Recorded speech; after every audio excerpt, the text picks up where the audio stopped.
Thick fog choked the streets, curling around lampposts like grasping fingers. The blood-streaked pavement glistened under flickering neon signs.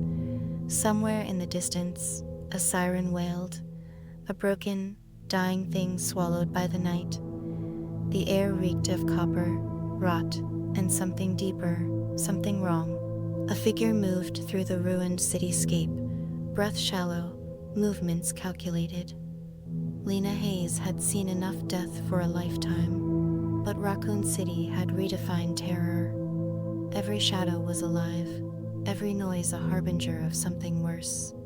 She pressed her back against a crumbling storefront, heart hammering so loudly she swore it would give her away. She was searching for her cousin, Claire Redfield.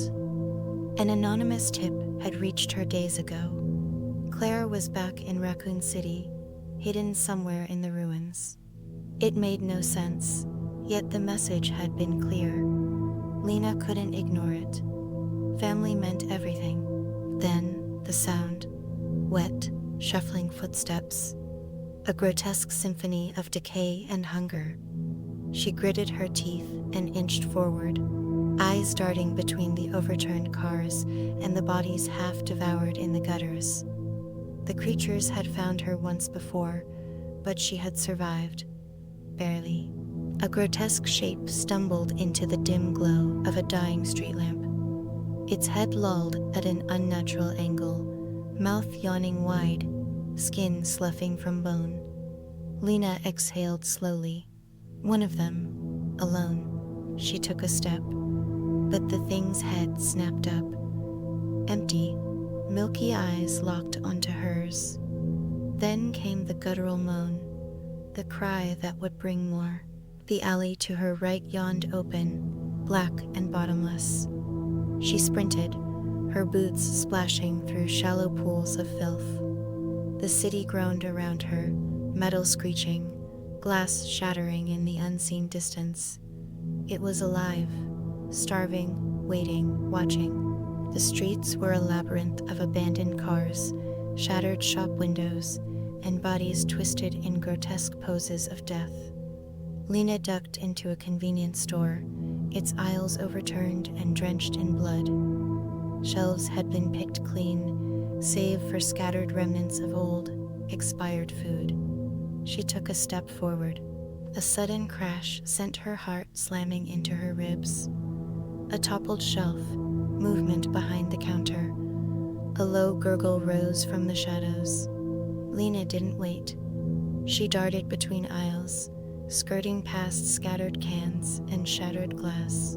A rotten hand shot out from behind the counter, clawing at her ankle. A grotesque, emaciated figure dragged itself into view, its sunken eyes locking onto her. More movement behind it. 2, no, 3 figures shambled into the dim glow of an emergency exit sign, their mouths slack, their decayed flesh peeling.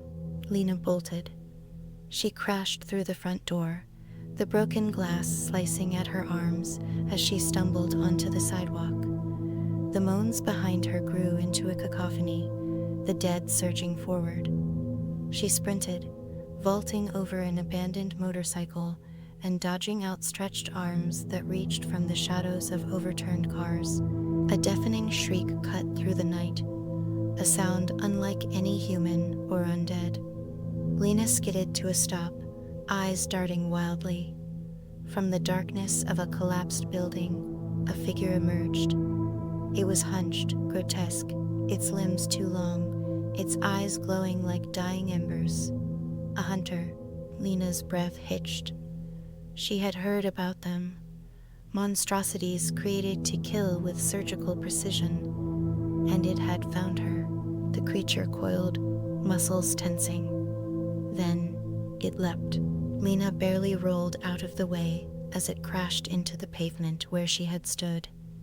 It turned, jaws parting in a gaping, toothy maw, fresh blood glistening in its throat. She fired. Once, twice, the bullets embedding in its thick hide. It barely flinched. She had no choice. With a burst of speed, she ran. weaving through wreckage as the hunter gave chase, its claws tearing through metal as if it were paper. The Raccoon City Police Department loomed ahead, its iron gates standing like the mouth of salvation and damnation all at once. She slammed through the gates, darting up the steps. The doors groaned as she threw her weight against them, pushing into the shadows of the once grand structure. Behind her, the hunter shrieked in frustration, its claws raking against the steel gates.